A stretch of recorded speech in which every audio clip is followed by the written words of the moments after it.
náttúrunni til þín. Gott CBD einfaldlega betra. Korkur í eldhúsið, korkur á baðherbergið, korkur í stofuna. Við elskum kork. Korkur, umhverfisvænn og kúl. Páll Þorgríms stoltur styrktaraðili þvottahússins. Ásgeir Ásgeirsson, Geiri X. Alltaf kallaði bara Geiri. Já, Skuggi. Það sennafni mitt í BDSM-inu. Ok, velkomin. Takk að þið fyrir. Velkomin. Ljósmyndari, jafnréttissinni og karakter, skrifa ég. Nei, séruvítringur. Þverhaus. Nei, sérlundaður eins og heimilislæknir með kalla mig. Geggjað. Er það greining? Það greiningin hans að ég sé sérvítur. Já. En velkomin til okkar. Þarna, sko, ég skrifa hérna. Velkomin Ásgeir. Takk fyrir að koma til okkar í þvottahúsið. Ég veit að krafðist mikils að þér. Nei, ég raunin ekki, ég þann öldri hennar skafabílum. Já, þú meinar. Ok. En þarna, við vitum að þú er búin að vera stand í ströngu upp á síkastið. Út í öruggu umhverfi hérna hjá okkur og sagan sem við erum að fara í, hún er algjörlega á þínum forsendum, þetta er þín ábyrgð. Nei, raunin ekki. Þið spurðið og ég svar ykkur hinskilið. Einmitt. Algjörlega. Svörin er á þín ábyrgð. Algjörlega, alltaf. Og hérna, og svo skrifa ég hérna hjá mér, þetta er mögulega ákveðin valdefling og þér er heimilt að koma út með þetta eins og þú vilt. Bara eins og ég skal orða, þið bara spurðið, ég svara heiðarlega. Geggjað. Þetta er bestu getu. Já. Og það er ekkert tabú. Það er nefnilega ekki tabú, heldur ekki þvottahúsinu. Það bara spyr ég, þó það sé jafnvel erfiðu hlutina, þá bara spyr ég því. Já. Ef ég get ekki svarað því eða næ ekki að svara því, þá bara segi ég það eins og það er. Að Flott, áður við förum í málmálana og það sem allavega svona ég rak augun í og var til þess að ég fekk þið hérna, þá langar mig að fara aðeins inn í þetta sko CRPS eða eins og ég skrifa hjá mér Complex Regional Pain Syndrome. Já. Þetta er sjúkdómur og hérna og Rósa er með okkur hérna, þinn betri helmingur, hún er með okkur, situr hérna bak við okkur og þú segir við mig sko Rósa þarf að koma með því hún þarf að keyra því ég má ekki keyra því ég er á oxy. Já. Og hana og ég bara, wow það er rosalegt. Nei, því að sko ef þú kíkir á Facebookina mína þá er vinarlistin dálítið mikið að löggum. Ok. Sérstaklega umferðardeild. Já. Þeir veit allir að ég er oxy. Þannig að þið segja mig eitthvað staðar á bíl að Guð hjálpi mér. En af hverju er þetta oxy? Út af CRPS-inu. Og hvað er það? Oxycodin. Nei, sjúkdómurinn sem slíkur. Miðtaugasjúkdómur sem telst ólæknandi. Og hann lýsir sér? Já, ef þú ert kona að fæða barn í fyrsta skiptu og deyfð, verkurinn að því er hæðilegur. Ef ég tæki upp á því að saga þig löppina núna og síðan handleggina og svona. Án deyfinga. Þá er það minnisásökin ég er að finna núna. Það er bara svoleiðis? Jep. Pítu, er það konstant yfir allan daginn eða kemur það í lotum? Hvernig líður núna til dæmis? Ég er tórverkjaður. Bara yfir allt? Getur ekki greint hvar verkurinn er hann bara... Í höndunum er ég með svona 1000 heita nála, lappirnar á mér er eins og fótbrotin. Dofnar maður ekki bara upp? Eða ég meina... Ég lærði eiginlega bara að ignora. Sásöka?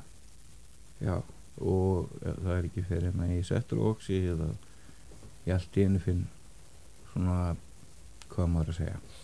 Fyrsta skipt sem ég prófaði þá held ég að vera fullur. Já. Allt í einu bara leið mér rosalega vel.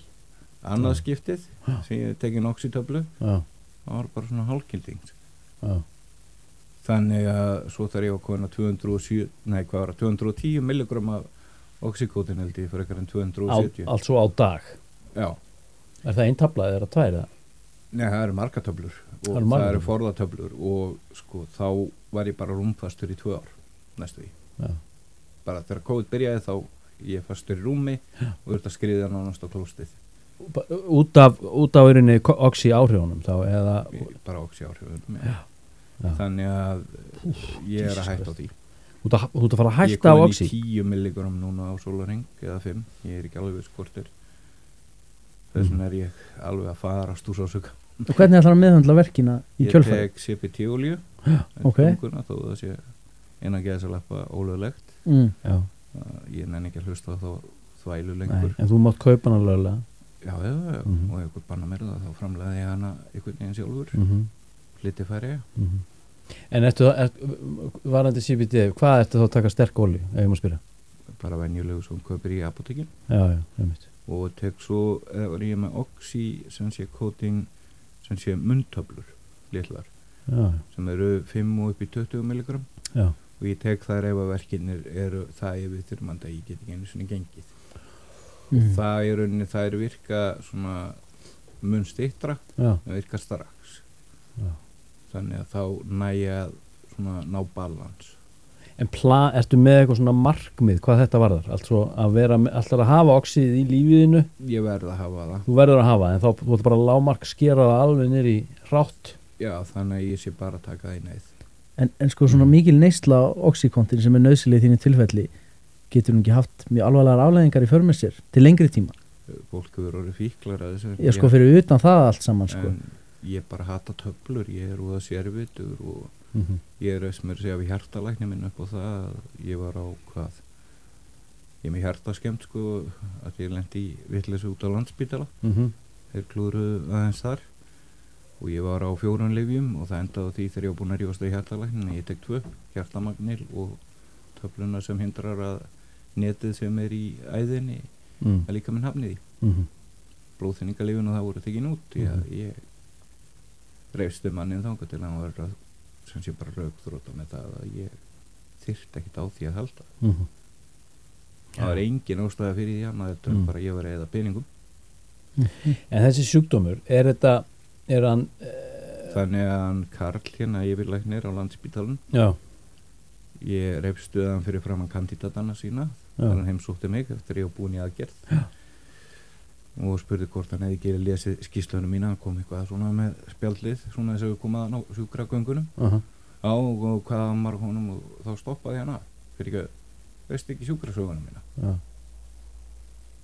Nei, af hverju ekki ertu ekki yfirlæknir hérna og yfirmaðurinn þeirra jú, af hverju þurfa þau að lesa fyrir því ef þú ert yfirmaður þá átt að kunna þetta þú átt að vita allt þína sjúklinga alveg eins og yfirmaður í tæknideild allt tæknibúnaði Nei, þú ert ekki starfinn á Axel Silkur ertu í því bara bless, farðu þau lóaði honum og hjúkan líka hann stóð eftir hann hefur alltaf heilsað mér eftir það en það er einmitt pointið ég veið yfir hvert sem þó hann sé með doktorsgráðu ef hann sýnir ekki respekt og kann sitt það er bara mín sérviska En sjúkdómurinn, er hann ólæknandi eða? Hann er ólæknandi Krónískur Það er ekki tillækning. En mér hann vestnar hann? Já, hann er komin allan líkamann á mér. Veistu hvað þetta endar? Ég drefst ekki af honum eða það sem átt við. Þetta endar bara á því að hann er komin í bakið núna veit ég. Líka. Hann er í höndum og fótum og komin í bakið líka. Ég vona hann fari ekki í hausinn á mig líka því að þá var ég nú endalega geggjaður í skapinu. Já, þú ert ekki þjakaður á hausverki með hann einu slíku? Nei, ekki ennþá. Er það þekkt? Nei, það er frekar óþekkt að það lendi í hausnum á fólki CRPS-ið. Eru fleiri á Íslandi með hennan er þetta kallað þetta sjúkdómur? Þetta er sjúkdómur. Eru fleiri á Íslandi með hennan sjúkdómur? Já, allir við séum ekki hvað svona 40-50. Já, það er bara svoleiðis. Svona cirka. Við erum 30 í grúpu. Já. En við giskum á að það vanti upp á því að sko meðaltali erlendis er 5 af hverjum 100.000 þjóstað þessu og Ísland er 1,8 En eru allir að meðhöndla sig á þennan hátt? Nei, þetta er vitlaust skilgreint sko, læknar er að greina þetta sem vefjagigt hjá mörgum Já, meinar Enda læknar hér á landi 3 flokks í mínum heimi Ég þól ekki íslenska lækna yfir höfuð og vel mín eigin Ég vil heimilislækni minn, sálfræðingin minn hjartalækni minn það er frændi hennar konunnar Skil Já. Ég nenn ekki ykkur amatúrum Nei, en þessi sem þú ert með í grúpu þessi sem þú veist af og þekki persónulega eru þessir einstaklingar að meðhandla sig í rauninni eða sjúkdóminn sinn á sama hátt og þú CBD, THC Nei, margir eru á gabapentín og öðru sem að ég prófaði þegar ég var greindur með vefjagigt það er vesteitur sem ég prófaði því að melningin hjá mig fór í ári og með skitu í heilt ár Það er ekki næs Nei, svo var ég settur á Lyrica Já, og þá var ég bara með allt í slómó. Það var bara eins og ég var í útudópaður allan daginn. sem þú náttúrulega ert í rauninni undir áhrifum eins og að lifa. Á Lyrica var ég bara, þú veist, ég horf á hendir á mig reyfast, svona hægt á eftir. Já, það veit. Og þá bara að stökkja á það að hérna fara yfir í hérna leita til annarra lækna. Ég var hjá heilsugæslunni og ég fór bara í einkageirann og gamall skólafélagi minn, hann Sturla Jónsson læknir sem hérna í Kópavogi, hvað heitir það, heilsuvernd. Já. Ég sagði hann var. Ég var hjá pappa hans nefnilega þegar ég bjó í Hveragerði sem krakki. Þannig ég hugsaði svo, ok, pappi hans, hann þurfti ekki annað en að hlusta á mann og þú vissan hvað það var að. Það hlýtur að gangi eður. Fer til hans, hann sendi mig til taugalæknir sem fröndans, sem að tekur einhverjar myndir af mér og fleira og endanum komast að því að það er bara bullandi CRPS og út frá einmitt Höfðu ekki. Sparkinu. Já. Og sem sé Það er þessi árás sem þú sagði mig frá áðan. Já, sem sé og út frá því í rauninni að þá er þetta allt komið þannig. Já, og getur farið í remission í sjúkdómnum. Já. En líkurnar á því eru eiginlegar. En svona höfuðhögg eins og í þínu tilfelli, þetta, þú verður fyrir árás? Ég geta dreipið, sko. Já, algjörlega. Aðeins sofa var og þá hefði hálsliðurinn brotnað og... Þú ert lamin hana í stöppu af einhverjum mjög sterkum steraströmpum. Já, við vorum tveir að halda einum þeirra niður á með við byggðum eftir löggunni sem var 40 mínútur á leiðinni. Já, í stóru Reykjavík. Já, sjúkrabílinn kom á 10 mínútum. Ok, en þetta höfuðhögg svo fær, það triggerar í rauninni henni sjúkdóm. Ekki höfuðhögg, þetta er högg beint á mænuna. Já. Beint hérna á milli á mænu og höfuð. En þetta trigger á eitthvað sem er fyrir eða er þetta orsökin? Þetta er orsökin. Þetta er orsökin? Já. Þannig að þessi gaurar hefðu náðust. Já. Sem þau gerði ekki? Nei, löggan er aldrei neinu. Og þú veist ekkert hverju þetta eru? Ekki hugmynd. Ef ég vissi þá að þá myndi ég bara vilja spyrja það einu áður en ég fyrirgefi þeim og það væri að spyrja til hvers voru það þessu. Eina sem við báðum þau var að hafa sér rólega því þeir voru ónað aðra gesti með látum. Já. Jesus. Það var eina sem við gerðum. Ég lappaði upp að einum þeirra þegar ég geti aðeins lækkað í ykkur. Fólki að reyna að syngja. Næstan ég vissi að ég kom 5 metra aftur á bak brotin tönn og á barnum og leiði bara svona í kringum bara hvað gerist. Jæja. En hvernig er daglegt líf? Ertu vinnufær? Nei. Nei, ég bara spyr, hvernig hérna ég skila hérna hvað segir maður? Ná, ég ekkert líf. Nei. Ég með lýsingarna þá ertu bara hellaður. Jöp. Það er basically þannig að ég fann að stunda það mér að segja að nota hérna taldæmið í hérna samskiptaforritunum að því ég get ekki skrifað hérna skilabóð og síma eða lyklaborti að putta nega til að eins og þú sér hvernig þeir eru þeir bara stífna upp stundum. Þannig að ég þurfti að nýta mér svona tækni sem hefur verið fundin upp fyrir aðra til þess að bara í samskiptum. Já. En sko öll ljós heima það er bara hey Google. Já. Til þess að svo þú þurfir ekki að nota hendurna það. Já, nóttunni ég þarf að vera klósti, það voru lappina vennilega hálfa maður. Þannig að þá var ég að styðja mig við hluti bara til þess að geta skil. Því að þær eru, þá finn ég ekkert fyrir þeim í rauninni, þær eru bara það verkjaðar. Það eru rauninni, það tekur mig 4 tíma á dag að komast í gang. Það er svona frá 8 mótnana til hádegis, eins og ég segi, að þá er ég ekki til viðtals. Nei. CBD, er það að hjálpa þér í þessu? Það hjálpar í bland við sem sé þessar litlu skammta af munntöflunum af oxíinu að því leita að ég liðkast aðeins þú veist, ég get orðið gert þetta og Þú finnur það alveg greinilega. Já, ég finn það alveg, sko, það að hjálpa til með liðilegan aðeins. Já. Og það bara gott. Ég held að óska við hefðum virkvefnin kannski aðeins sterkar í þeim. Því að þá get ég mögulega losna við að nota oxykótinið, en því miður að þá vilja menn ekki leyfa það. Ekki ennþá.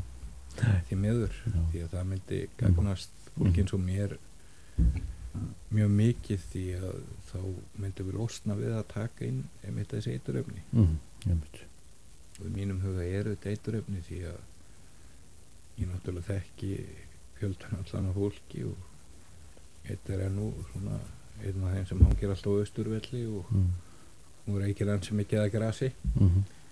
Og hann djókaði með það þegar hann heyrði hvað ég var að taka inn mikið af oxykótin borðatöflum daglega, þetta myndi verið miðbæinn í heila viku. Í sprautuformi. Þetta er nýja opíóta faraldur rauninni sem geysar. Já, og ég skil það ekki alveg, því að sko læknar, sko, svo sem ég er með sérfræði læknirinn, hann er mjög harður á því að ávisa ekki á oxy. Nei. En þegar það var búin að skoða, það eru bara einhverjum aðrir sem gera það. Já, bara þegar það var búin að skoða taugarannsóknirnar og allt á mér, að það bara kom bara 2 litir greina, það var duloxetin og oxykótin. Að taka það sameiginlega til þess að bara svo ég væri bara ekki æpandi að sósauka allan sólarhringinn. Skil. Svo voru það bara plain. Já, þetta er rosa. Las ég ekki inn á Facebookinu hvað eru 6 af hverjum 10 sem að fyrir með sjálfsvík sem eru þjakaðar af þessum sjúkdóm? Innan 10 ára, jú. Innan 10 ára? Já. Þú er búin að, hvað er langt síðan þú greindist? 23 ár. Ok. Svona cirka. Já. Ég barði þetta bara mjög vel á mér, en kom heim organdi af verkjum yfirleitt eftir að hafa verið að mynda kannski tónleika eða eitthvað niður á þingi fram eftir kvöld. Eftir þú varst greindur í rauninni. Eða ekki? Já. En hreyfing og bara það að vera virkur eins og hægt er nú hjartaskemmt. Já, en sko ég tala hreyfing, það meina nú bara að vera virkur og fara með eins og þú bara komin hingað til okkur í dag, sko. Hefur þetta jákvæð áhrif á sjúkdóminn og hann svona, hvað segjum, hvernig hann progressar eða svoleiðis, sko? Eða ertu jafnvel settur liggjandi allan daginn eða svona reyna að berjast sko? Hreyfingu væri frábær ef ég væri ekki með skartísju í hjartanu, þannig að eitt af hjartahólfunum er skemmt. Ok. Já. Og pluss það ég er með, það heiti tinnitus og hvað kalla eyrnasuð og sem sé eins og í augnablikinu þá var ég með svona medium suð, núna? Já.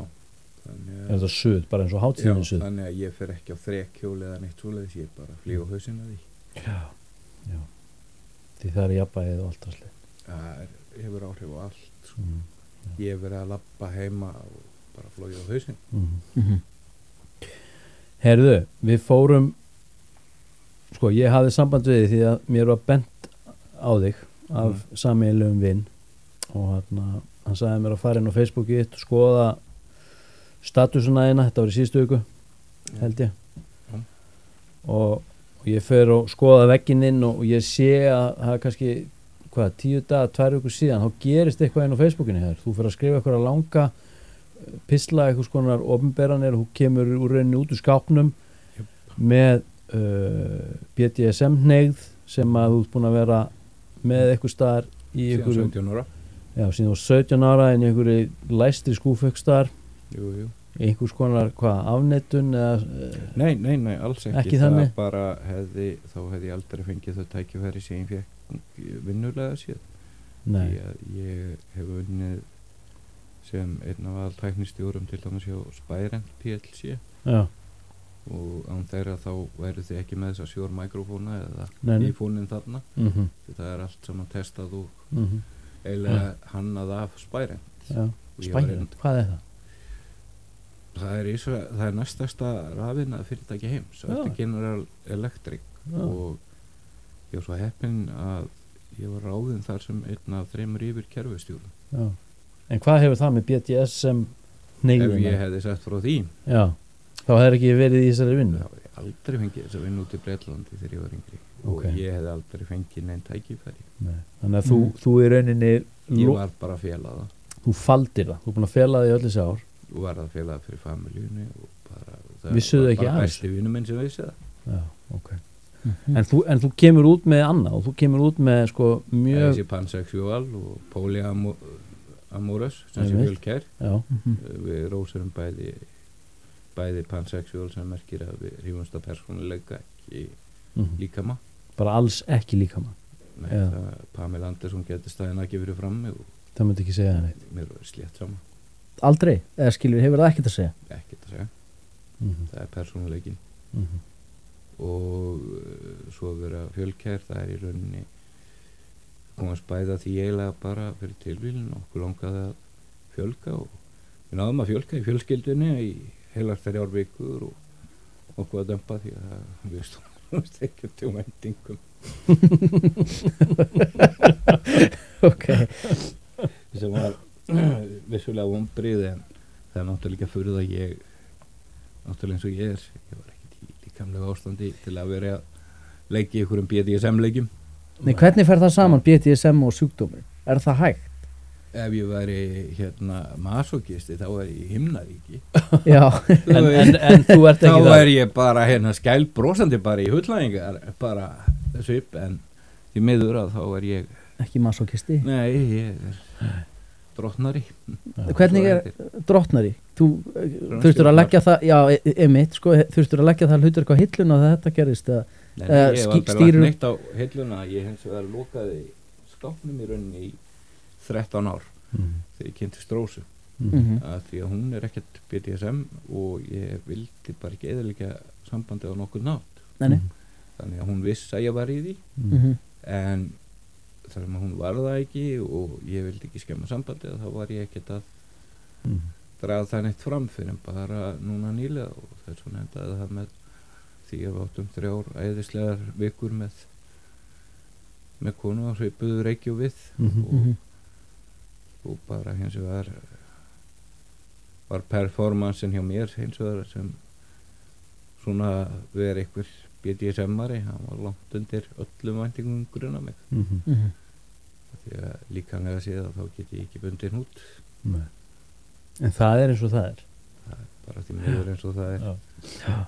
En það kom í rauninni samhliða þessari opinberun á þessari BDSM hneigðinni þá kom líka opinberun á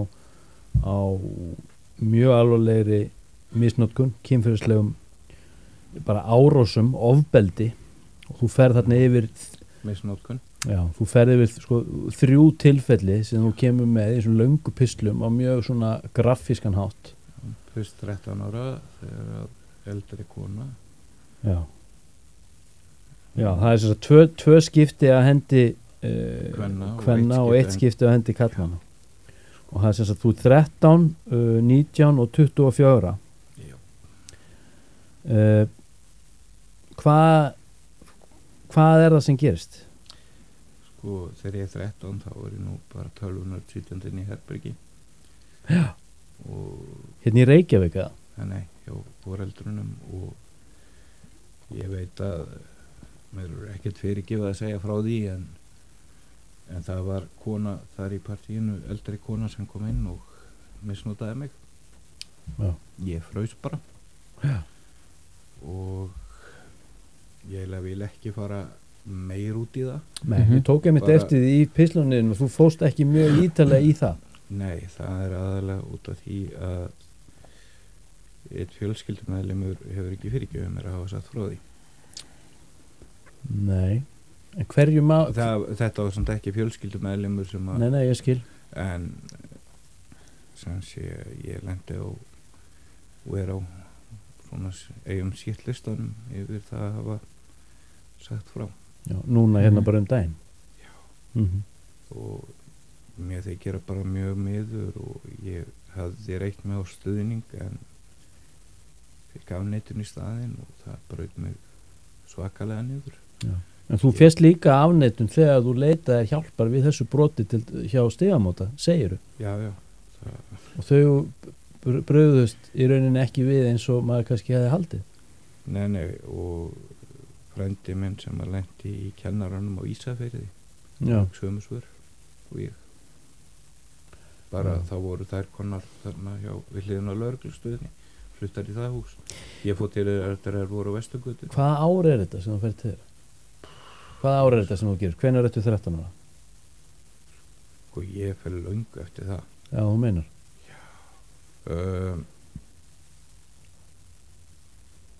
Rósa er að reyna að segja mér það í tölum en ég bara verða við. Þú mátt alveg segja það, Rósa. 91. Já, ég get ekki muna sko þið verða fyrirgefin ártöl og tölur. Ég skil. Ég er alveg talin á árblindur. En þú fer til þeirra 91 í rauninni og tilkynir þetta og þú ert að leita hjálp hjá Stigamótum sem í rauninni kallmaður enda hjá konin í svona litlu rými. Já. Segja henni hvað hafi gerst. Já. Og fikk bara augnar á tilbaka og í rauninni fæ bara að við getum ekki hjálpað þér. Af hverju ekki? Kallmaður. Já, hún segir það bara beint. Heldur þú að hefði fengið öðruvísi viðbrögð í dag? Ég varst nú það. Nei. Mér langar aldrei helst að stíga þar aftur inn. Ég þurfti að fara þangað og fréttamynda og allan tíman var mér óglatt að þurfa að standa þann inni. Stigamót geta þá bara svara fyrir það. Það er þá bara svo það er. Það hljóta að vera einhverju verkferðlar og annað í gangi sem að þau eiga að fara eftir. En eins og frændi minn sem lendi í kennaranum og Ísafirði lendi í. Já. Hann fór til þeir og fekk nákvæmlega sama svar. Við getum ekki hjálpað þér, þú ert kallmaður. Það hringdi mitt í mig þegar hann sá fæsluna. Það hefur verið langt síðan líka, það ekki?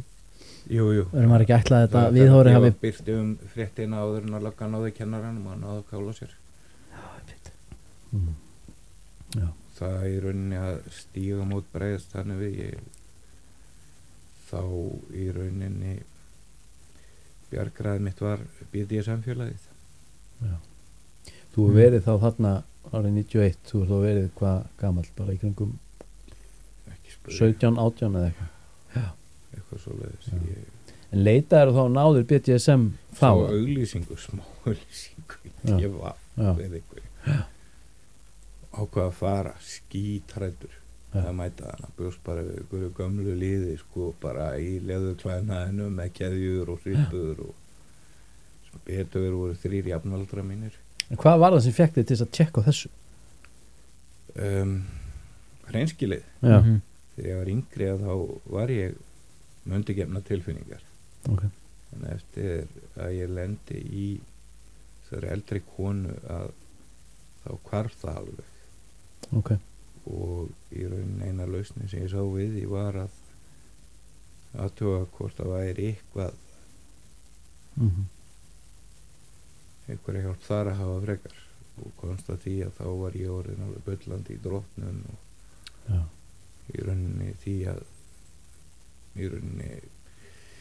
því að ég lesum náttúrulega samþyktu örugt meðvitað og traust og það eiginlega var það sem að gerði útslagi fyrir mig að þar var ekkert gert nema að það væri samþykki fyrir því það var ekkert gert nema að það væri traust á milli aðila og ég skemmtur og ég var tilfinningarlega sko þar að það bjargaði mér eiginlega þar lærði ég eiginlega upp á nýtt að tíla við tilfinningarnar því að þær voru ekki til staðar, þær voru allar bara keng svona bara í hnút ég vissi ekki hvort ég var hrifin eða ekki Fannst þér að mæta fólki hérna sem með svipaða reynslu og þú? Já, og gastu tala þessa hluti við mjög opið og Losti sem var annara stofnendum á móti Magnúsi ég ætla ekki að segja hans rétta nafn því að það er bannað hann eiginlega við ræddum mikið svona einslega og hann sagði mér svona hlutina bara hvernig verið best að bera sig að í hlutum og það hjálpaði mikið og náttúrulega vinkona mín við verið vinkona mín síðan við byrjuðum í félaginu í Apgöðumul að í rauninni það hjálpaði það mikið að geta tala við einhvern sem er jafn gamall manni hafði lent í einhverju og svo kemst maður að því að flestir sem leita þarna þeir hafa lent í ykkur og er að leita einmitt að þessu öryggi og trausti einhvers konar heilun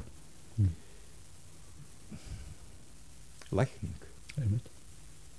læra að treysta aftur og í rauninni valdeflast altså hvað var það að setja mörk já, í rauninni þetta snýst ekki kynlíf þetta, fólk miskilur það oft og heldur þetta sé eitthvað í kringum kynninga þetta snýst í rauninni traustið bara yfir höfuð en getur maður ekki verið inn í BDSM-unu á svona mismunandi forsendum líka jú, alls konar forsendum þú veist kannski hjá sumum er þetta mikið kynlíf og hvernig fer það saman? Kynlíf, blæti og svo einmitt það sem að þú ert að lýsa ekki kynlíf endilega bara verið þetta hver hefur sitt já, þannig að samskiptinu þetta eru gífurlega góð já, maður bara það er eins og ég þekki eitt gamlan BDSM-ara og hann safnar regnfötum já þeir eru enda 2 sko og hann alveg massíft safnar regnfölum og öllu og einn ung vinkona mín henni varst það svo æðislegt hún var ekki að prófa henni varst það æðislegt blæti altså að vera í reglunum já,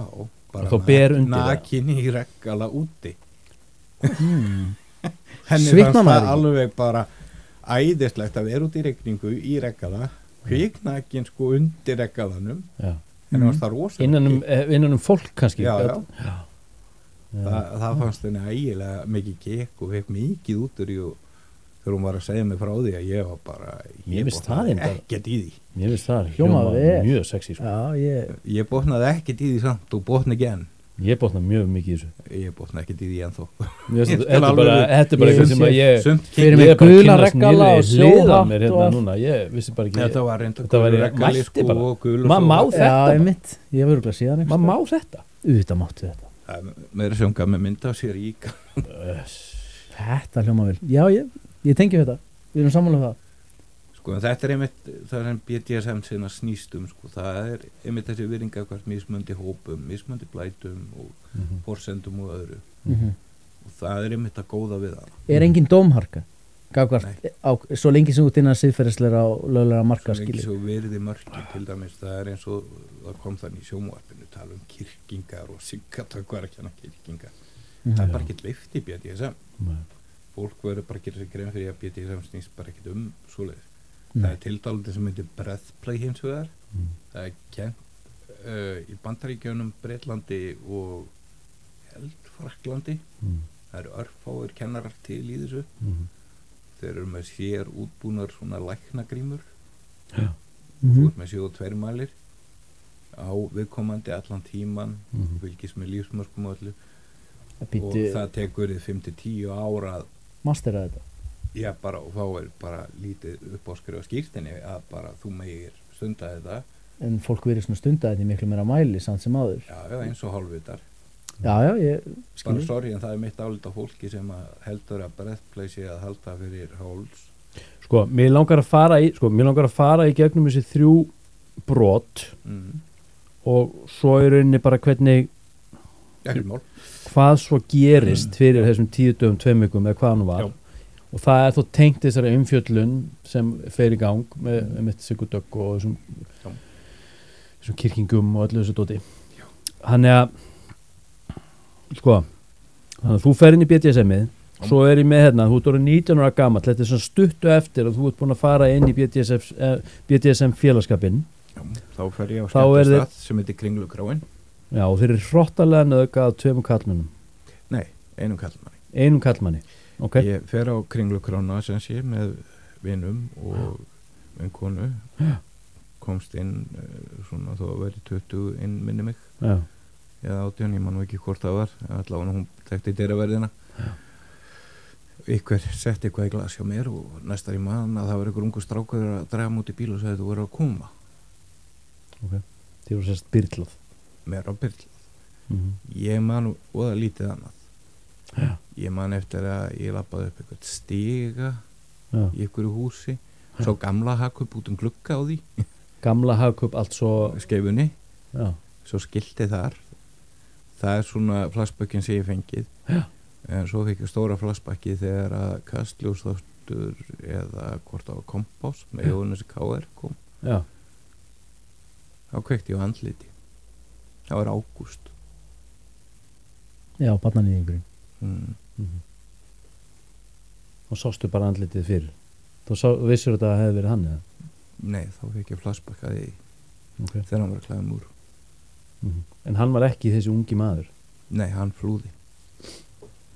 Já. Hann fór eitthvað. Hann var bara greinilega að hjálpa honum að veiða. Veistu hvað gerist? Já, ég vaknaði síðan bara í strætóskýli fyrir fram að kringluna, nærbuxna laus í galabuxum, bekkurinn blóðugur undir mér og ég finn með hendina og finn bara fósblæður úr rassinum á mér og hringdi í vinn minn sem ég vissi að vera í bænum. Það var rauðtíkinn, gæti ekki heilt verið að tala við mig, þannig að ég hringdi í leigubílstjóra í Hveragerði sem ég þekkti og sagði bara hjálp. Ég var sonur, sem sé sonur hans var vinur minn, æskuvinur, og sagði hann bara ég þyrfti hjálp, ég væri þarna og við vantaði bara að fara í Hveragerði í kvelli.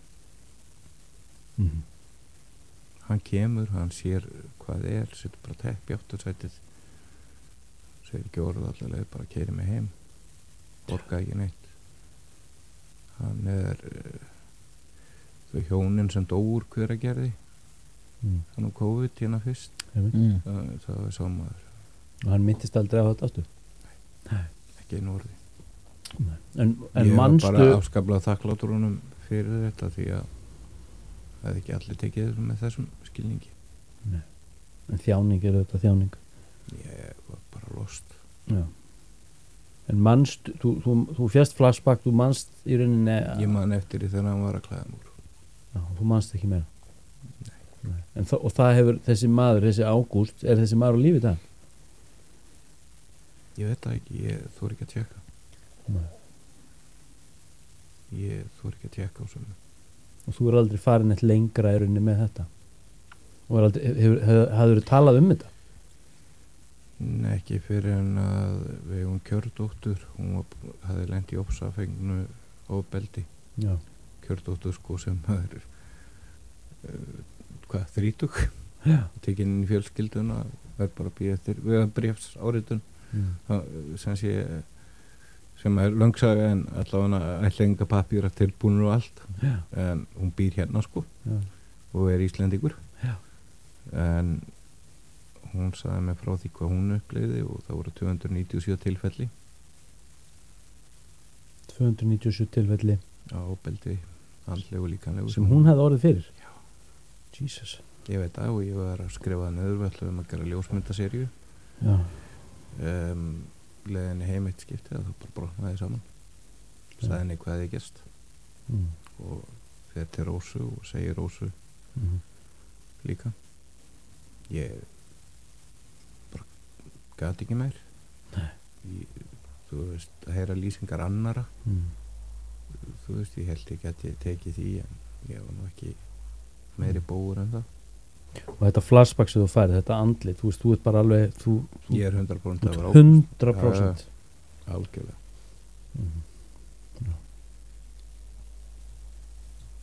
Já. Því ég múin að glottið. Já. Ég rangaði eitthvað við mér og því hann aðri ekki með eitthvað í eitthvað greina þetta verkurinn að vera eitthvað ég svo bara glottið þegar hann var að tóa buxunar af mér. Já. Nú einhverju einbreiður svona IKEA-rúmi. En svo var ég aftur bara búinn. Já. Svart. En þú náttúrulega leitaðir ekki til Stígamót aftur eftir?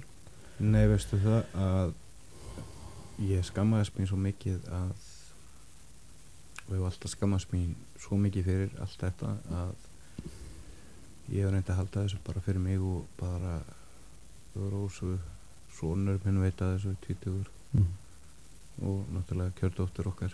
Já. Svo sagði ég nánast ættingjarnir mínu þetta fyrir nokkrum vikum og það er svo ættingir sem spjalla sér ekkert við mig aftur. Nei. Það er eins og það er. Meður. Já. Sem það er. Svo er ég með hérna, svo líða 5 ár. Já. Og ég verð heimskur og fer á privat.is sem var stefnumóta vegur eða munið eftir í. og sé þar kona á fertugsaldri vill BDSM skyndikinni. Okay. Það iðkað bara, það tíðkast? Já, það tíðkast alveg að fólk veri bara og taki léttanleik. En þá hlýtur að fara af stað eitthvað svona samtal hver á að gera hvað og hvar mörkin liggja. Jú, við vorum búin að spjalla það allt í netspjallinu. Okay. Og það átti ég sem sé bara að binda niður og rengja og sem sé það voru bara þau mörg sem sé að hún vildi vera flengt og niðurlægð sem sé temdum jól og eitthvað. En þegar ég mæti á staðinn lagði aðeins í fjarlægð að einhverjum ástæðum í fyrsta skipta æfina að hendi ég veskin í handskólu og læsi það að inni. Ok. Varst að gera eitthvað sem það er ekki gert áður? Já, ég hafði aldrei fara á BDSM stefnum út fyrir að vista hvað á skyndiginni. Þannig að einhverjum ástæðum þá bara eitthvað sagði mig bara að setja veski í handskólu og læsa því og lagði bílnum þarna handa með eiginlega bygginguna. Hvar var þetta? Bólholti. Ok. Bara fyrir ofan eplabúðina. Já.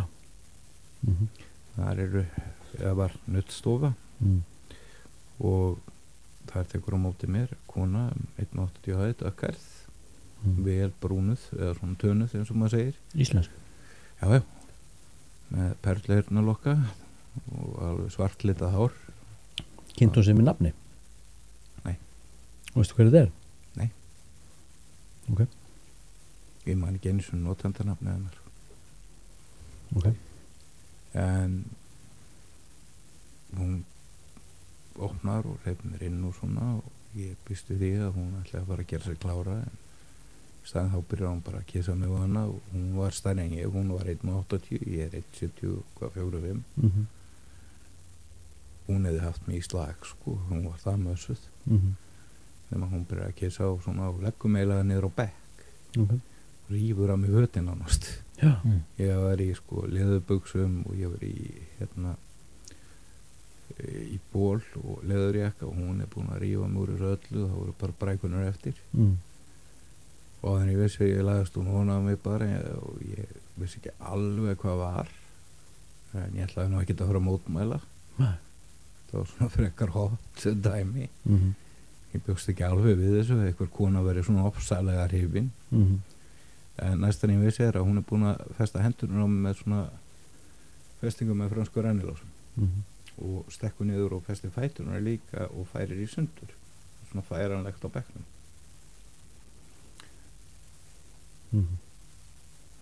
Og svo setur hún munnkeplu upp í mig með smágati, rísa stórt alveg þannig að öskurinn í mér þau heyrðust bara sem svona eiginlega ýlfur. Ég eiginlega vil helst ekki rifja upp dítelina því frekar en það sem ég skrifaði en það var ansi grafíska lýsingar sem þú skrifaði. Já, og ég þori eiginlega ekki að tala þær mikið því að ég er svo hræddur við flashbackin að hérna sko það eiginlega fer alveg sko skömmin líka þú veist ég hitti ykkur í fyrsta skiptu og ég skammast mig svo fyrir það að ég get ekki valla að horta á ykkur nei bara út af því að það ná kona sem auðgaði mér hrottalega og ég skrifa hérna sko þú ert bundin og ekki bara nauðga heldur sko það er pynting þetta er pynting sem á sér stað heila nótt og þér er hent út á nærbúksunum basically grafískara þarf það ekki vera. Nei.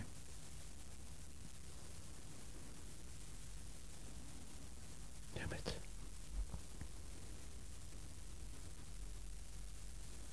Sorry, getur við hlýja? Allt í góðu. Já. Allt í góðu sko. Ég meina getur við tekið hlýja? Já, tökum hlýja. Ekki. Það er mér að fara út og reyna.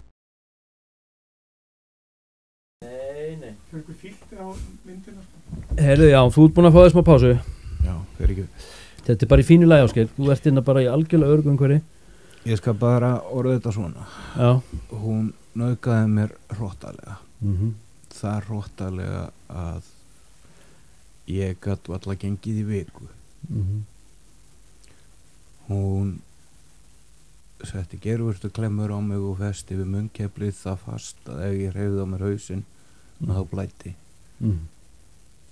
Hún, eins og segir bara í lýsingunni, Já.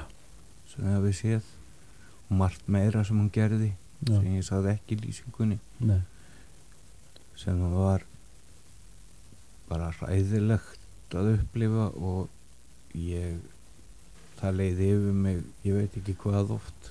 Og sásauka. Já. Og þarna er ekki búið að byrla þið neynni Nei, nei. lífjan eða neynni út blá etru. Nei, hún var meira að segja með popper og setti í bómull og setti fyrir nefið á mér, þannig að þegar ég fór að öskra sem mest að ég þagnaði niður. Mhm. Ef þið veitir hvað popper er, Ekki alveg. það er sem vandar að þeir ef þú ert að stunda enda þann skynlíf og Mhm. þarft að slaka á. Já. Ok. Mhm. Það er ólulegt hér á landi en Já. þú kaupir það í Breitlandi bara í næstu kynlífsbúð bak við borðið. En þessi kona, Ég gleymi aldrei andlitinu, ég gleymi engu. þú Ef hefur ég aldrei, sagði hana þá myndi ég það ekki hann leið. þú hefur aldrei séð þessa kona aftur. Var þetta vakstar þetta kona? Ég veit það ekki. Ég fór einu svona myndi á högstarta kemni mér að segja og sá hann ekki þar. En hún var fertugsaldurinn held ég. Já. Nefnum hún hafi verið svona hrottalega mikið. Hún hangi í sólbekkjum að Já. En þetta er í ykkur húsnæði hann inn í Bolholti, nuddstofu. nuddstofu og þú talar í þessum pistli líka og það sem þú auðvitað upplifir eftir og líka ofan á allt saman hræðslan við að mögulega að þetta ofbeldisverk hafi einfallega bara verið tekið upp.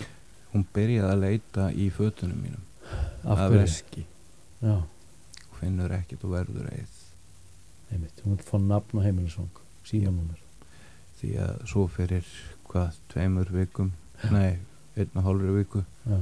þá kemur góður æskuvinur minn í heimsókn sem þekki vel til undir heimana og ullar því út úr sér að hafa minna en 1,5 bara eftir að fæslan byrtist kvöldið áður fyrir þá ullar hann því út úr sér að þarna hefur verið stundað sem sé að það hefur verið faldamyndavelar út allt hana það hefur verið stundað að draga kallmenn þannig inn Fjárkúa. Já. Og svo lokkaði til kynmaka og svo þetta tekið upp og hann vil ekki segja mig hverju þetta eru. og vissi hann, veit hann hverju þetta eru? Já, en hann er hræddari við þá en mig. Jesus Christ, Og maður. ég held að ég var í ræðilegur. Já. En þú fær þetta hérna ófilterað edrú, þeir eru hentat út. Ánærunum með fötin í fanginu, fyrir út í bíl. Já. Keirin er á bensínstöðuna, þannig fyrir neðan appúlbúðina. Já, það er nú ekki langt að keyra. Nei, set það, reiki sigarettu. Já. Og íhuga hver ég get kert út í sjó. Já. Þannig að helst hann eilend á skeri og rótist og drukna alveg öruglega. En af hverju ferði ekki bara beint upp á spítala? Hvað er það sem kemur í veg fyrir að þú farir upp yfir, fáir áverka vottorð og kærir til dæmis? Skömmin. Já, hún er það mikil. Hún er það mikil að ég íhuga að kála mér. Já. Hvað kom í veg fyrir og gerði það? Ég veit það ekki. Nei. Ég veit það ekki enn í dag. Og þú sagði þér einhvern frá þessu? Gat það ekki. Hvenær opnaði þið þetta fyrst? Með Rósu og fjölskyldunum mína. Bara núna fyrir...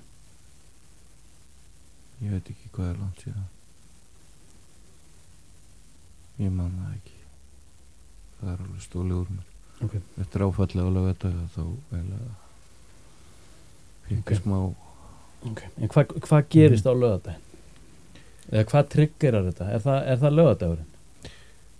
Á föstudag og svona dagan undan voru vinkona mínar þarna að senda mér skjáskot úr feminískum grúpum Já, eða svona hópum já, það sem var gert grín að þessu og gert grín af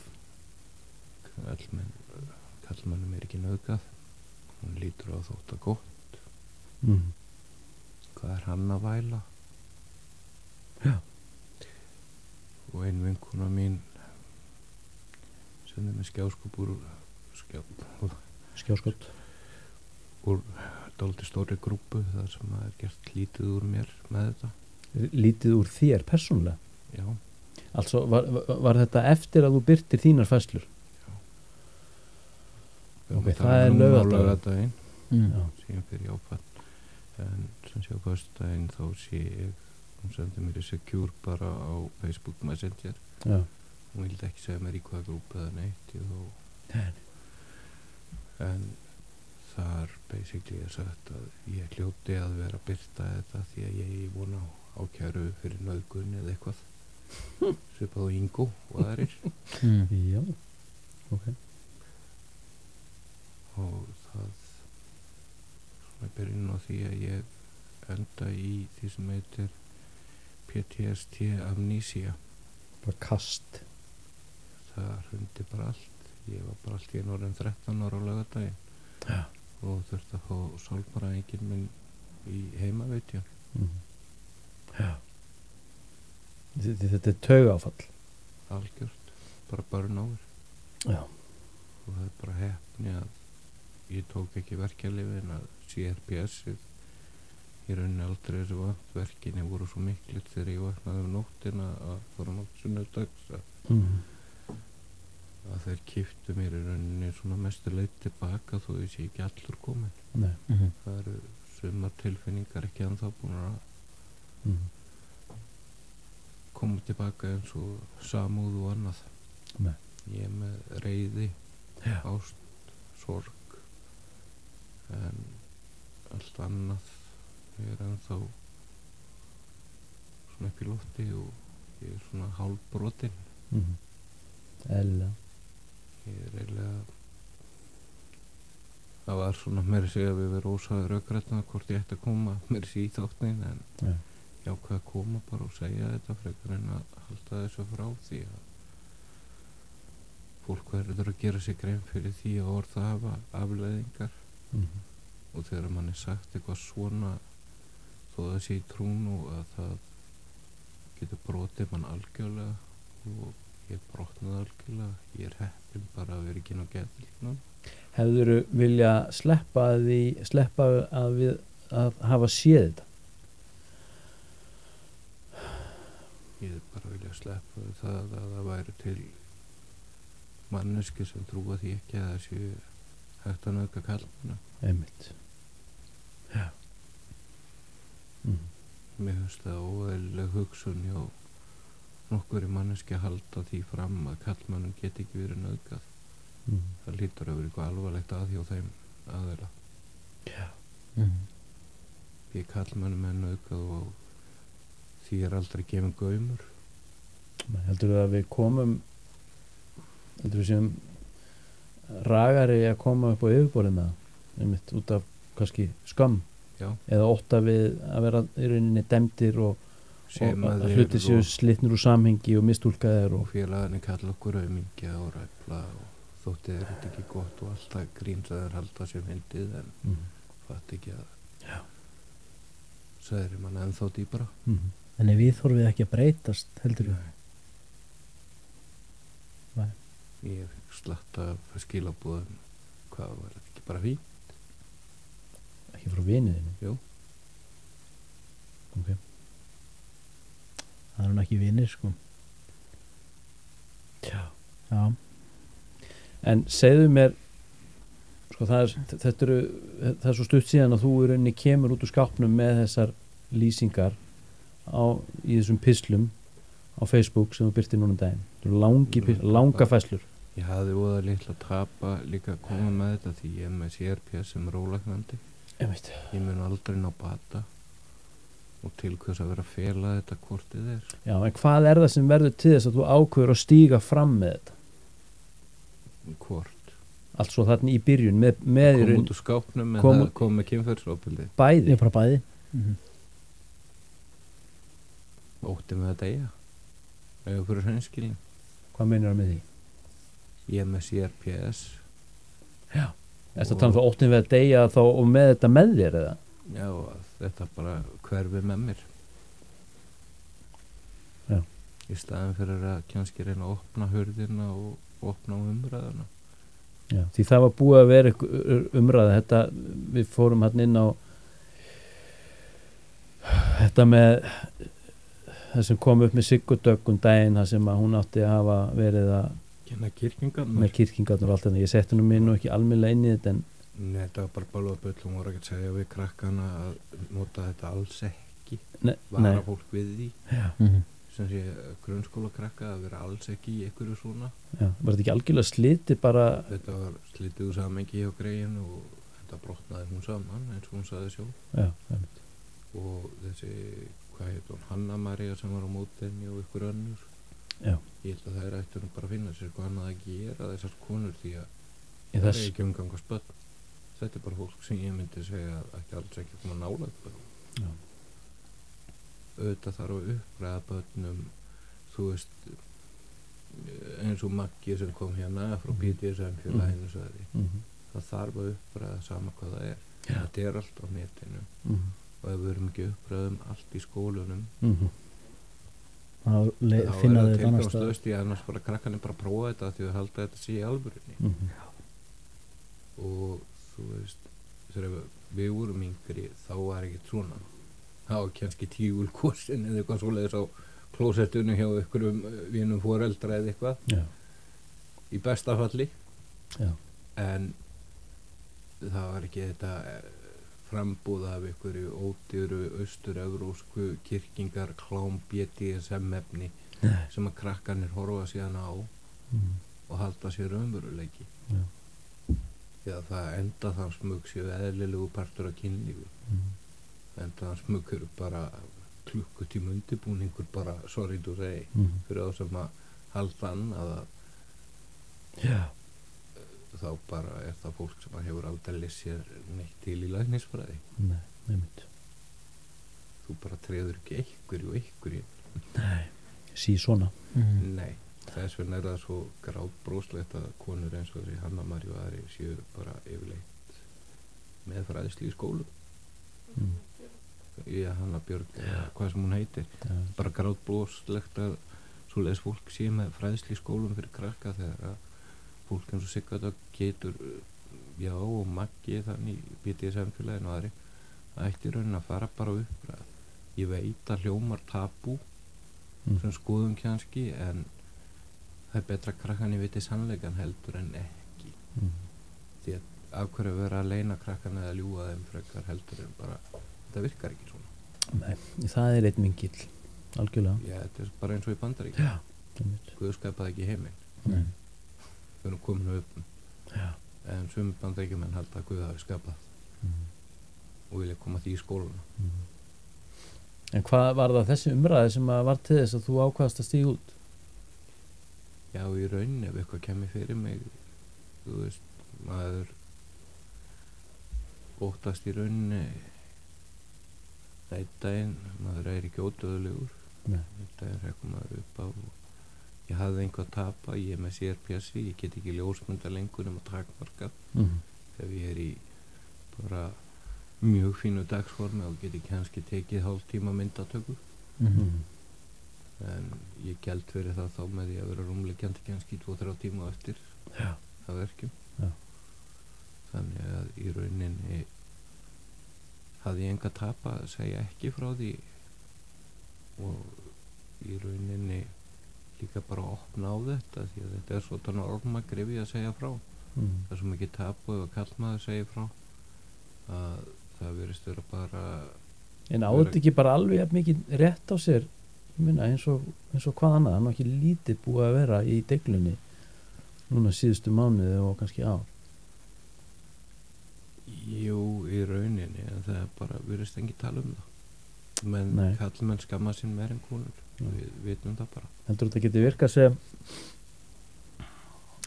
virkað sem einhvers konar vakning eða hvati fyrir aðra kallmenn sem að búa kannski yfir svipaðri reynslu og þú að stíga fram? Ég vona það. Já. Því þú talar um skömmina sko. Þú upplifir skömmina á það sko. Konar tala um að skila skömminni. Ég er að segja það. Ég meina, finnst þið skömmin til, heldur hún til þér umverulega? Já, mér finnst það. Ég skammast mín fyrir þetta dagstaglega. Og hvað þarfst að gera við það? Ég get ekki gert þetta, ég get ekki skilað henni, ég kærið ekki, ég gerði ekki, nei.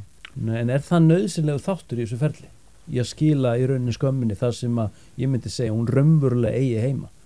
Nei, rauninni ekki, heldur bara að segja frá henni frekar. Já, gerist ekki eitthvað við það? Það léttir á manni. Gerist ekki eitthvað við það? Léttir. Já. Maður fær svona aðeins að anda. Þú veist, það er léttara fyrir mig, þú veist, í samskiptu við fjölskylduna. Já, suma, en svo eru kannski einhverjir aðrir sem afneitaði þið fyrir vikið. Já. En er það ekki bara fokkam? Ég meina, skiptir það einhverju máli? Þá ekki skipta máli, en virðist gera það. Já, einmitt, því það er auðvitað tengsl. Sem að ég bara skil ekki að skipta neinu máli. Ég held að stuðningur ætti að vera eitthvað skilyrðislaus. Ekki skilyrðislaus, heldur bara skilningurinn á því þannig að gerist eitthvað hræðilegt fyrir til dæmis mig. En að fá ekki, þú veist svona, þetta komdu hérna. Heldur, burt með, ég vil ekki þekkja þig. Já. En er þetta ekki undantekningatilfelli samt? Ég held ekki. Okay. Eru margir heldur sem þegja og dæma þig? Já. Já. Það eru líka margir mjög opinskáir og dæma mig. Já. Fyrir að hafa sagt frá. Já. Það þykir mér afskaplega leitt því að þetta var ekki sagt til að særa neitt sko, því að ég hef aldrei á ævinni vilja særa nokkur á manneskju. Nei. Ég held að einu sinni í barnæsku að ég kasta gróti í hausinn á einum strák og ég skammaði svo mikið fyrir það að ég held að svo leksi að hafi kennt manni það að maður gerir ekki bara hvað sem er. En heyrðu, ok, sko ég er hérna með spurningu, þetta er svona, við erum að nálgast svona lokin allavega mínu handriti hérna, það er sko ég ætla bara að lesa þetta hérna upp. Finnurðu fyrir reiði eða gremju í garð þessara svokölluðu feminista sem segjast vera jafnrétti sinnar, en svo eins og í þessu tilliti sem þú varst að lýsa, taka hneigð þína og reynslu og slíta hana kannski eitthvað úr samhengi og dæma því í staði þess að taka frásögnin trúanlega, því það er sem að ef svo mikið verið talað um að sko vafinn, þolandinn eigi að njóta vafans. Ég meina, finnur þú fyrir reiði í garð feminista? Á fösta hefði ég sagt já, en í dag segi ég nei. Nei. Ég vorkenni það.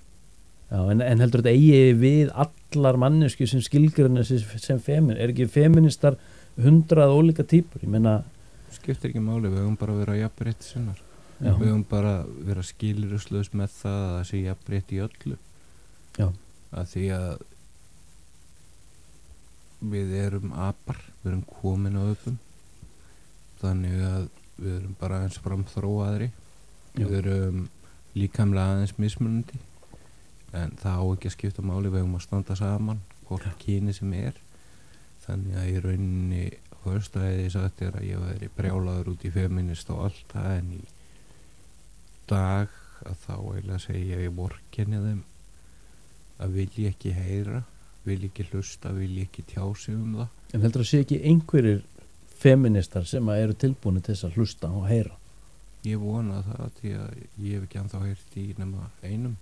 Já, einmitt.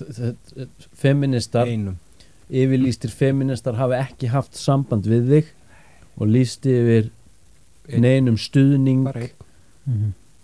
Hún var samt sár yfir því að ég veri fúll út í feminista. Ég er ekkert fúll út í þær. Ég er bara sár yfir því að það alltaf sínum þólendu stuðning Já.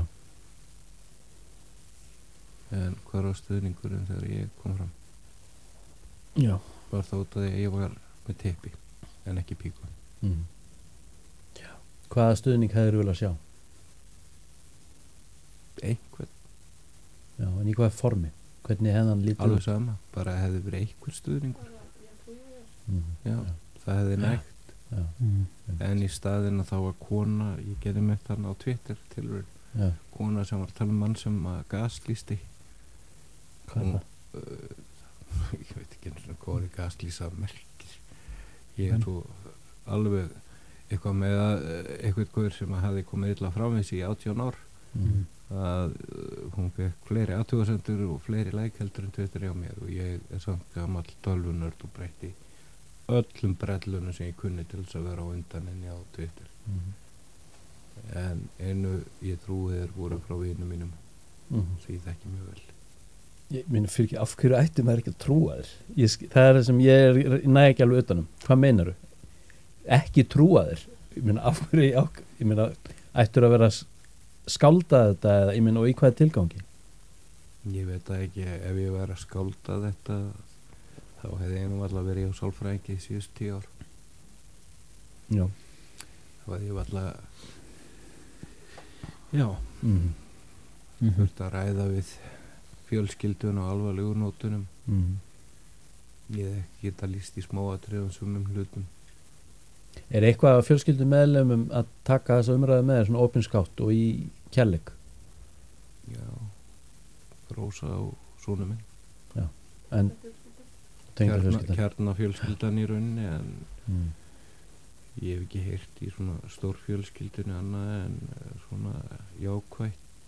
En sko fólk ræður í hvort það trúi mér eða ekki. En fólk þekkjum bara af því að ég hef aldrei íkt neitt, ég hef ekki komið fram öðru í senna heiðarleika. Þú veist, ég var í sálrænum stuðningi hjá Rauða krossinum í meira en áratug að gefa mér. Þannig að og ég gæti ekki einu sinni stutt sjálfa mig í sálrænum stuðningi einu sinni með þetta. Nei. Og maður brotnar ekki saman bara að ganni sínu. Nei, eða út af engu. Ekki þetta illa. Nei. Ekki það illa það sé í hugað að hringja á sjúkrabíl og senda maður bara beinustilega á geðdeild. En þarna upprisan, er ekki ykkur upprisa, Ásgeir? Sama tíma segiru að þú sitt hrættur við að deyja og þú ert með stig og aksandi sjúkdóm og sem er að ég er náttúrulega hrættur við ef ég fer að verða mikið meira verkjaður hvað það gerir mér. Það er eitt en, sko, en þú ert búin að koma út. Nú ætla ég að fara hins vegar að berjast fyrir CRPS-inu CRPS.is og reyna að safna mig fyrir meðferð hjá því sem heitir Spyro Clinic í Bandaríkjunum. Ég komst að því að það er víst ekkert þetta að fá hjá sjúkratryggingum. Nei. Er það einhver svona stoppfrumu meðferð? Nei, það er bara klínik en málið er að þetta er eina klínikin í heiminum sérhæfð í þessu og bara 3 mánuðir sem að er lágmark minni mig kosta 7 milljónir og þá átt eftir að þurfa að eyða 3 milljónum í uppihaldið. Þannig að rósælega hef hann að keyra það í gang og þess að láta mig vita fyrst. Betri helmingurinn.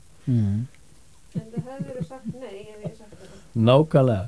Já, allavega hún er að safna en ef það tekst ekki að safna þá fer sá peningur bara í það að stofna CRPS félag hér á Íslandi því að það þarf, við erum búin að reyna í 2 ár held ég að stofna félag hérna og við erum alltaf annarkvort veik eða ekki veik svona á mis þannig að það næst aldrei halda neitt stoppfund Það er alveg handónýtt. Sko við erum verri en Guðmundur Felix sko. Við ættum að fá hans að fórum sannlega. Það var það komið út Guðmundur Felix. Við fáum þau til að þína þjónustu er óskað. Já, í handónýtt félag bókstaflega handónýtt. En það er alltaf við ætlum að reyna eitthvað og reyna að fá eitthvað breytingu líka á kerfinu hérna, þú veist. Ég veit að fólk ekki hrifið að einkareknu. Sumir. Davíð er hrifin að einkareknu. Ég? Já, ég bland. Já. Ég vil hafa þetta einmitt dálítið mikið meira í bland. Ég vil hafa sér úrræði líka. Því að vera með svona sjúkdóm. Nú ef ekki þá situr svona bara hakan. Já, þú veist, ég fæ skemmt fyrir hjarta og þau sendur á Reykjalund. Já, þetta svarar ekki kostnaði. Nei, sko, ég sendur með hjartaskemmt á Reykjalund. Ég er með CRPS. Ég láti hann hamast í tækjasal og sundlög. Sjúkdómur í vestnar og vestnar og vestnar og vestnar. Hljóman ekki mjög gáðlega. Nei, það var líka það sem að félagsfræðingurinn þar hann Magnús sagði við yfirlæknin þegar hann öskraði á yfir hjúkrunarkonuna af hverju hún væri að láta mann með CRPS bara í þolæfingar sem hefðu getað hreinlega dreipið mig því að þeim meira sem ég reyna á mig þeim meira vekk CRPS-ið. Já, það er nefnilega hitt vandamálið. Já. Því að CRPS-ið þeim meira sem ég tek á þeim meira skemm ég. Já. Þessum fer ég að halda mér alltaf svona djöfisvesen. Ég verð kallaður dragum með Stacey alla ævi eftir þetta. Herðu, Ásgeir, þarna sko, við ætlum að fara henni í smá kynningu frá 2 sponsorum hérna. Yes. Ég hugsa að það verði mjög stutt núna. Ég er ekkit einhverju rosalegu kynningastuði núna. Nei, þetta er búið að vera rosalegt sko. Búið að vera náttúrulega rosaleg frásögn. Sorry. Nei, alls ekki sorry. Það er nefnilega málið, veistu það, þetta er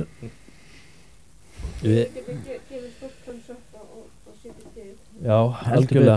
Sko, við erum CBD, ekki með T. CBD.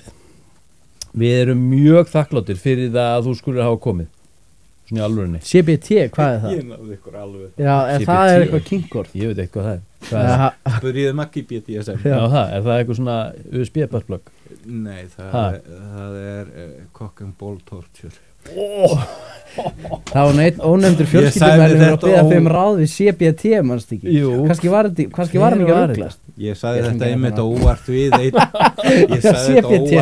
einn BDSM-ar sem ég var að tala við cock and ball torture. Ég væri bara komin á CBT-kúr. Já, CBT. Það bara löng þögn. Það svínvirkar. CBT-kúr. Oh my god. Og ég nei, guð, ég meina hérna ólíuna.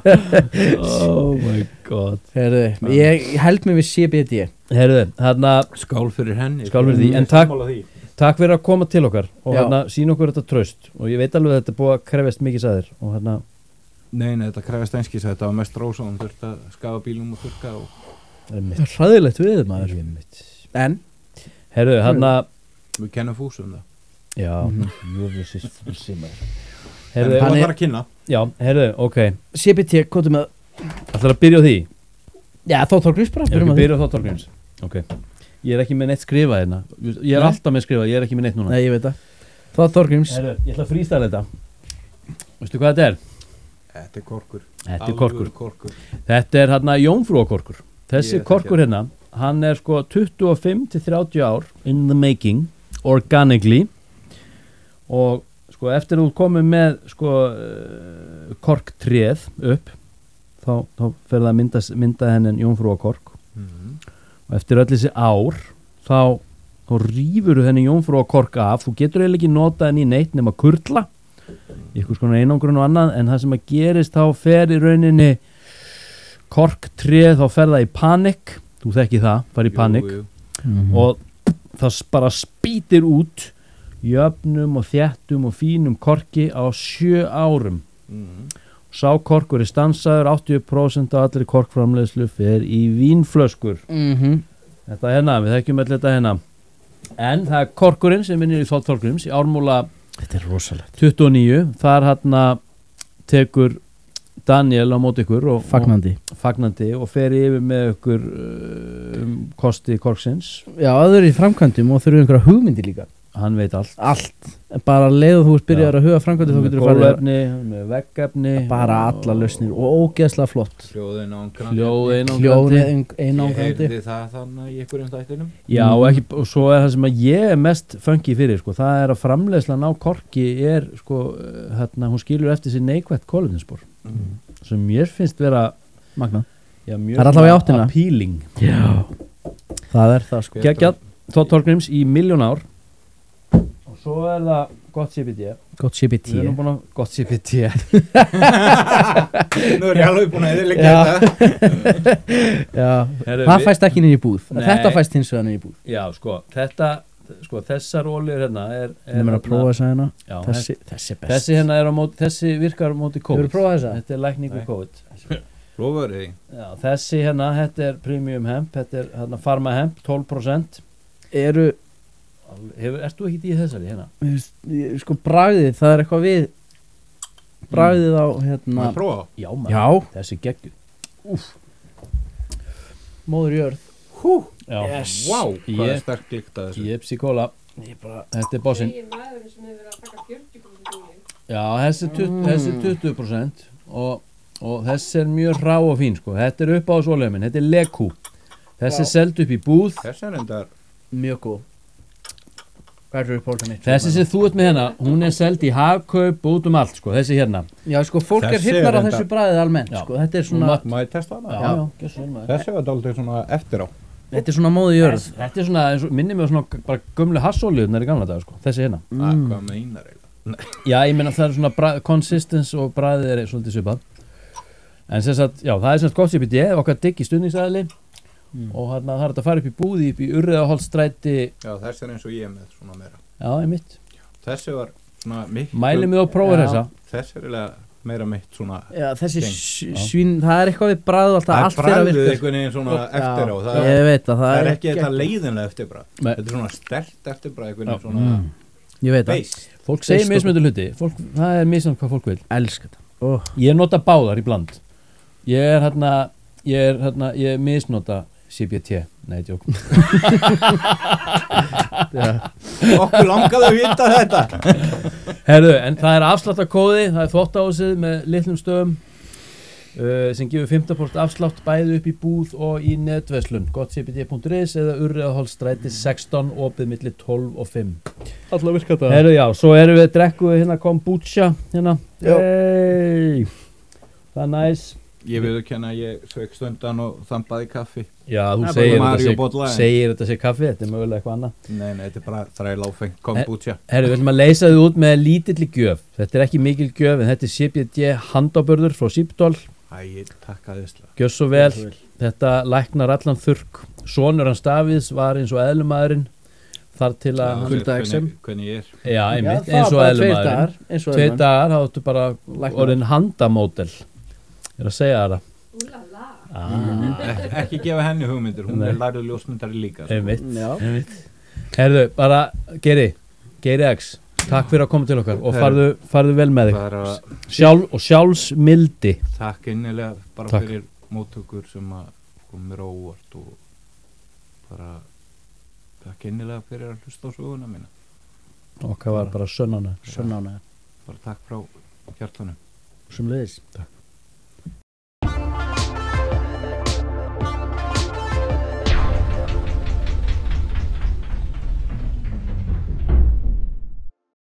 Frá náttúrunni til þín. Gott CBD er einfaldlega betra. Korkur í eldhúsið, korkur á baðherbergið, korkur í stofuna. Við elskum kork. Korkur, umhverfisvænn, og kúl. Todd Torgrims er stoltur styrktaraðili þvottahússins.